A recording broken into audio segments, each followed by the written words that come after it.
ဟုတ်ကဲ့မင်္ဂလာပါရှင်ညီမနိုင်ငံမှာလက်ရှိဖြစ်ခဲ့တဲ့အကြောင်းအရာလေးတွေကိုပြောပြပေးပါမယ်နော်ညီမတို့ကပထမတော့ညီမအမျိုးသားကကြောက်ကပျက်စီးတာ2022မှာပျက်စီးသွားတာပေါ့နော်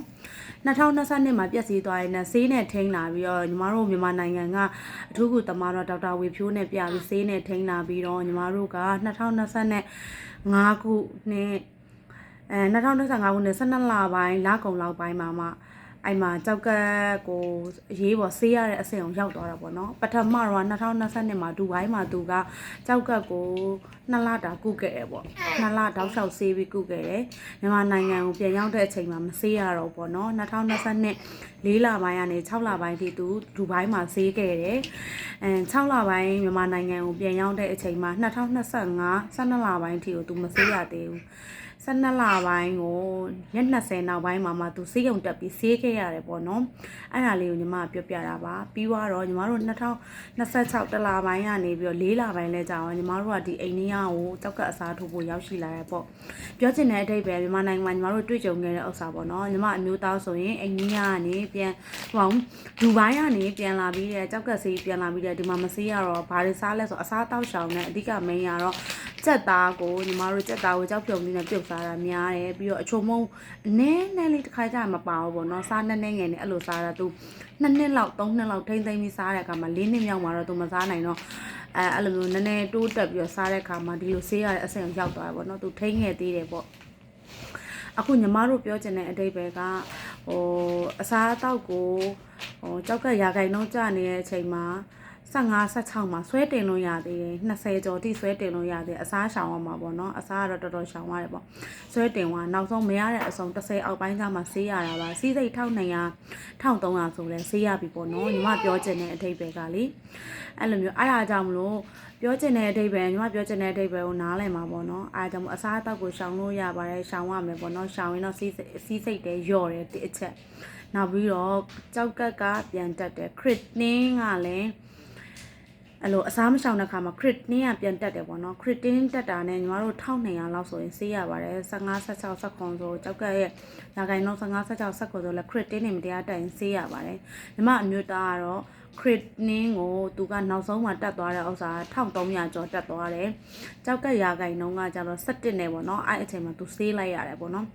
်ဆေးလိုက်ရတယ်လေဘင်းကနေအပေါက်ဖောက်ပြီးရေးပေါ်ဆေးလိုက်ရတယ်အကျော်မွေးထားတာမအောင်သေးတဲ့အတွက်ပေါ့နော်အကျော်မွေးထားတာ45ရက်မပြည့်သေးတဲ့အတွက်လေဘင်းကဖောက်ပြီးဆေးလိုက်ရပါတယ်လေဘင်းကဖောက်ပြီးရေးပေါ်ဆေးလိုက်တာတော့ရွှေလာမင်းမှာပေါ့နော်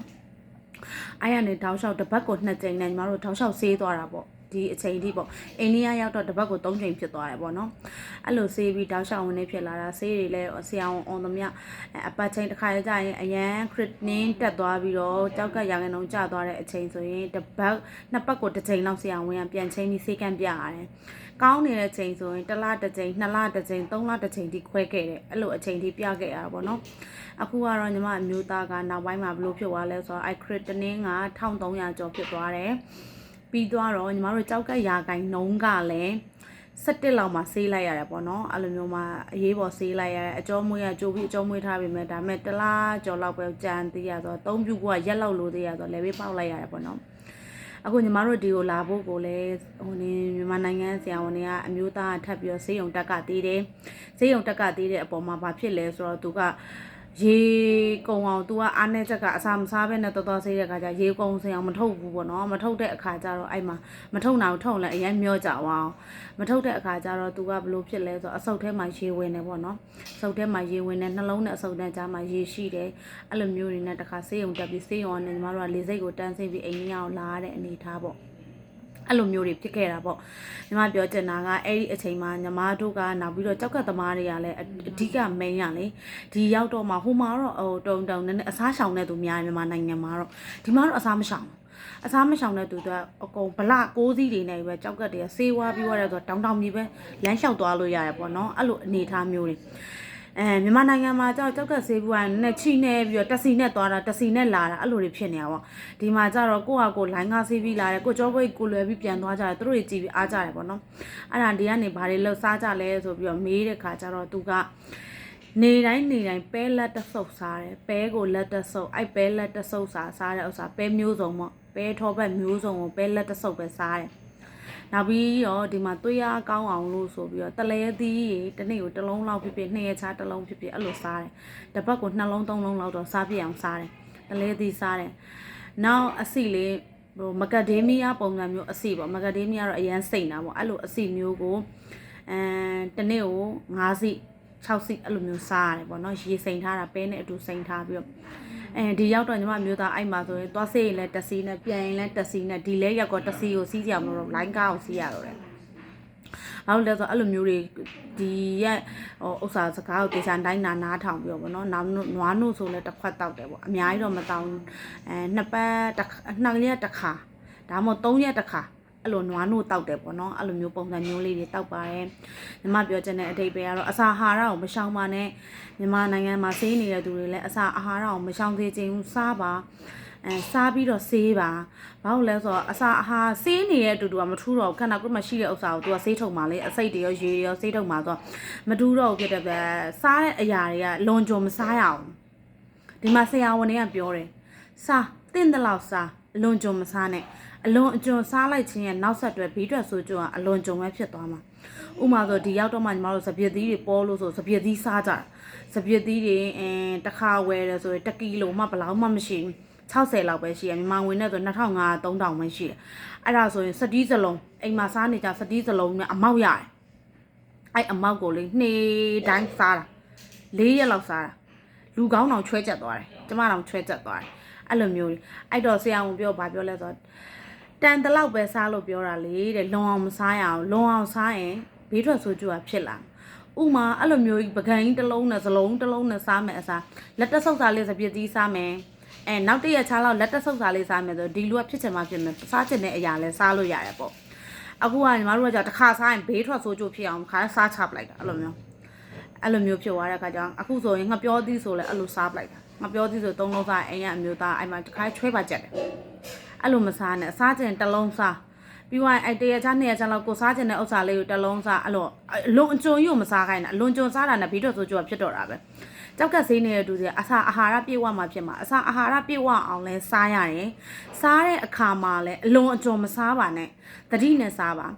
အခုညီမတို့ပဲကိုစားလို့တို့ရခိုင်းနေဆိုတာလဲအဲ့ဒီဆေးတဲ့အခါမှာတစ်ပတ်ကို3ချိန်ဆေးတာပေါ့အိန္ဒိယမှာတော့ဆေးတဲ့အခါမှာအဲ့ဆေးတဲ့ဒဏ်ကိုခံနိုင်အောင်နောက်ပြီးဆေးနေတဲ့အချိန်မှာညီမတို့ပတ်စံပေးလိုက်ရတဲ့ဥစ္စာတစ်ခါဆေးရင်ယူရို4000ရှိတယ်ယူရိုဖြစ်တယ်ရူဘီ4000ရှိတယ်ရူဘီ4000ကိုညီမတို့သွေးအဖြစ်စေတစ်ခုံတစ်လုံးထိုးတယ်550ရှိတယ်သွေးအဖြစ်စေရူဘီနဲ့ဆို550ရှိတယ်ထိုးတဲ့အခါ4000ဆို4550ရှိတယ်4550ရှိတဲ့ပမာဏကဘာဖြစ်လဲဆိုတော့ညီမတို့ကအဲ့လိုမျိုးအဲ့ဥစ္စာကုံတဲ့ဥစ္စာကိုသူတို့ကနှိကင်းဘက်မှာထမင်းလာကျွေးရသူတို့အန်ကွက်လေးတွေနဲ့စားချင်တာကိုမှားလိုက်လို့ရတယ်လာကောက်တဲ့သူရှိတယ်အဲ့ချိန်မှာမှားလိုက်တယ်ပေါ့နော်ကိုစားချင်တဲ့ဥစ္စာဥမာဆိုရင်ထမင်းစားချင်တယ်ဆိုတော့ထမင်းဒါမှမဟုတ်လဲထမင်းကြော်ပုံစံမျိုးနဲ့စားချင်တယ်ဆိုတော့ထမင်းကြော်ပုံစံမျိုးဒါမှမဟုတ်ကလာအိန္ဒိယအစားအစာဆိုလဲအိန္ဒိယအစားအစာသူတို့လာပို့ပေးတယ်ပေါ့နော်ပြီးသွားရင်ညနေပိုင်းဆိုရင်ပြီးကန်ဒီအလိုနိုင်ဝက်တနိုင်လောက်အလိုဆိုရင်ကော်ဖီသို့မဟုတ်လက်ဖက်ရည်လာတိုက်တယ်အဲ့လိုမျိုးလေးသူတို့ကရှိတဲ့အတွက်တော်တော်မဖြစ်ဘူးပေါ့ညီမအမျိုးသားပထမဆက်ရောက်ချင်းမှာတော့တစ်ချိန်မှာတော့စကပြန်ရှိတော့သူထမင်းသားလိုက်ရတယ်ဒုတိယတစ်ချိန်ညီမတို့လာဆေးတဲ့အချိန်မှာညီမလည်းငွေရှင်းပြီးတော့မှာပေးရမှာမသိဘူးသူတို့ဘာသူတို့အလိုက်တတိနဲ့ပဲလာတာလားကိုကမှာတာမသိတော့ညီမမျိုးသားအဲ့နေရမစားလိုက်ရအောင်မစားလိုက်ရတဲ့အချိန်တွင်းမှာပဲတတိလစ်သွားတာတတိလွေပြီးဘေးနားနဲ့ကောလုံးဝိုင်းချလာပြီးတော့ခါတယ်တန်းစင်ညီမလည်းတန်းစင်နေအဆင်ပြေလားရကအဆင်ပြေလားဆိုရေဘူးလေးပါတယ်လက်ထဲမှာရေဘူးလေးကိုပါဇက်တဲထဲတော့သူကဘုံလို့ပုတ်ထုတ်လာတော့ခါတယ်ဘာဖြစ်လို့ no ရေမတိုင်းအောင် no တဲ့သူကဘေးနားမှာဝိုင်းအောင်မိကြလာပြီးတော့ no တန်းစင်သူတို့အတန်လေးထွက်နှုံးတယ်ပေါ့တန်းစင်နဲ့အားနဲ့ခေါ်ပြီးတော့ဝိုင်းပြီးတော့ဟိုနေ့ဖြစ်ပြီးတော့သွေးတွေအထဲကိုပြန်ထည့်ပြီးတတိထားသူငါတို့ရှိတယ်အားမငယ်နဲ့ငါတို့ရှိတယ်ပြောတာနဲ့အဲ့ဒါနဲ့အဲ့မှာသူအဲ့ရနေကြောက်သွားတာနောက်ပိုင်းလဲကြတော့အစာမရှိတဲ့အခါကျတော့သူတို့အစာမှားလို့ရတယ်လာမှားလို့ရတယ်ဒါမှမဟုတ်လက်လန်းပြလိုက်သူတို့လာကောက်မယ်အဲ့လိုပြောတယ်ဟိုမပဲနဲ့ဒီတိုင်းဟိုနဲ့ဆေးလိုက်တဲ့အခါကျတော့သတိလစ်သွားတာအစာမရှိလို့ပေါ့နော်နောက်ကကြရင်မှားပါသူတို့သတိပေးပါသူတို့ဂယုစိုက်ပါတယ်ဆိုပြီးအဲ့လိုလာပြောတယ်နောက်ပြီးတော့ညီမအဲ့မှာဈေးဝယ်တာတို့ဖေရှင်းတာတို့ဘာလို့နဲ့ပတ်သွားနေတဲ့အချိန်ထမင်းလာပို့တဲ့အချိန်နဲ့လွဲသွားရင်လဲသူတို့ကကြတော့လာပို့တဲ့အချိန်နဲ့လွဲသွားရင်လဲသူတို့ကအဲ့ထမင်းပကံလေးပါဖွင့်ဖတ်ပြီးတော့လူနာကိုပြုစုတယ်ပေါ့နော်အဲ့လိုမျိုးလေးတော့ရှိတယ် အဲ့ဒါလေးကတော့ကောင်းတဲ့အချက်ပေါ့မြန်မာနိုင်ငံမှာတော့ဆေးပြီးရင်တော့ကိုထမင်းကြိုင်ကိုယူလာပြီးစားရတာပေါ့နော်အဲ့ဒါတစ်ချက်တော့ရှိတာပေါ့ထမင်းကြိုင်တော့အရယူလာပါဘာကြောင့်လဲဆိုဆေးတဲ့အခါကျသူတို့ရဲ့ခွန်အားတွေအကုန်လုံးကပါသွားတဲ့အတွက်မခံနိုင်ပါဘူးတတိလက်တယ်နောက်ပြီးတော့နေ့တိုင်းပဲကိုလည်းမျိုးစုံပေါ့နော်ပဲမျိုးစုံလေးလက်တဆုပ်ပဲပုံမစားနဲ့လက်တဆုပ်လေးပဲအဲ့လိုဒီမှာဆရာဝန်တွေအဲ့လိုညွှန်းတယ်လက်တဆုပ်လေးစားကြတယ်ပေါ့နော်နောက်ပြီးတော့သူတို့နွားနိုလေးခွက်သေးလေးနဲ့မခွက်သေးလေးနဲ့တစ်ခွက်တောက်ကြတယ်ဆေးနေတဲ့အချိန်မှာသူတို့လှုပ်တဲ့လှုပ်ရက်လေးပေါ့နော်အဲ့ဒါညီမလိုက်ကြည့်ထားတာနွားနိုလေးကိုလက်ဖက်ရည်ခွက်လေးသေးလေးနဲ့တစ်ခွက်တောက်တယ်ပြီးတော့ပဲလေးကိုလက်တဆုပ်စားတယ်နောက်ပြီးသွေးရကောင်းစေတဲ့အဆီလေးတွေရှိတယ်အဲ့အဆီလေးညီမနောက်နေ့ကျရင်တစ်ချက်ပြပေးမယ်အဲ့အဆီလေးတွေပေါ့အဆီလေးတစ်ချက်ပြမယ်ကျမယောက်ျားပါရမီဖြည့်ပတ်ကြည့်သူကလာဖို့ကဒီအဆီပေါ့နော်အဲ့အဆီလေးရတော့ तू ကတနေ့ကိုဒီလိုမျိုးစိတနေ့ကိုအဲ့ဒါ10လုံးသို့မဟုတ်9လုံး10လုံးဒီနေ့10လုံးစားရင်နောက်နေ့ဆိုရင်9လုံးပေါ့ဒီနေ့10လုံးစားရင်နောက်နေ့ဆိုရင်9လုံးအဲ့လိုမျိုးလေးသူ့ကိုကျွေးတယ်ပေါ့နော်အဲ့လိုကျွေးတယ်ပဲကိုလက်တဆုပ်စားတယ်နွားနို့ကိုကြောက်ကက်ဆေးတဲ့နေ့ဆိုနွားနို့တစ်ခွက်ပေါ့နွားနို့တစ်ခွက်တောက်တယ်အဲ့လိုမျိုးလေးသူ့ကိုကျွေးတယ်နောက်ပြီးမနက်ပိုင်းကိုကြက်ဥနှလုံးအကာကြက်နှလုံးစားတယ်အဲ့လိုမျိုးလေးပေါ့အနှစ်ကိုတော့မစားဘူးအနှစ်ကိုတော့ခလေးကိုကျွေးတယ်ပေါ့နော်အကာကြက်အဲ့လိုစားတယ်ပေါ့နှစ်သားကျဲပလိုက်လိုက်မှအဲ့အစီလာပြီးတော့ရပြီအဲ့လိုမျိုးလေးရှိတယ်ပေါ့နော်အဲ့ဒါကြောင့်မို့ပြောချင်တဲ့တဲ့ပဲညီမတို့ကြောက်ကတ်သွားစင်းရင်နေ့တိုင်းလုံနေတဲ့အလုပ်ကကြတော့ပဲလေးကိုလက်တဆုပ်ပြုတ်တယ်အဲ့ပဲထဲမှာညဘက်ထဲပဲလေးလက်တဆုပ်ကိုရေစိမ်ထားတယ်ခွက်လေးတစ်လုံးနဲ့ထည့်တယ်ခုနညီမပြတဲ့အစီလေးတွေ9လုံးထည့်တယ်ကြက်ဥ2လုံးပြုတ်တယ်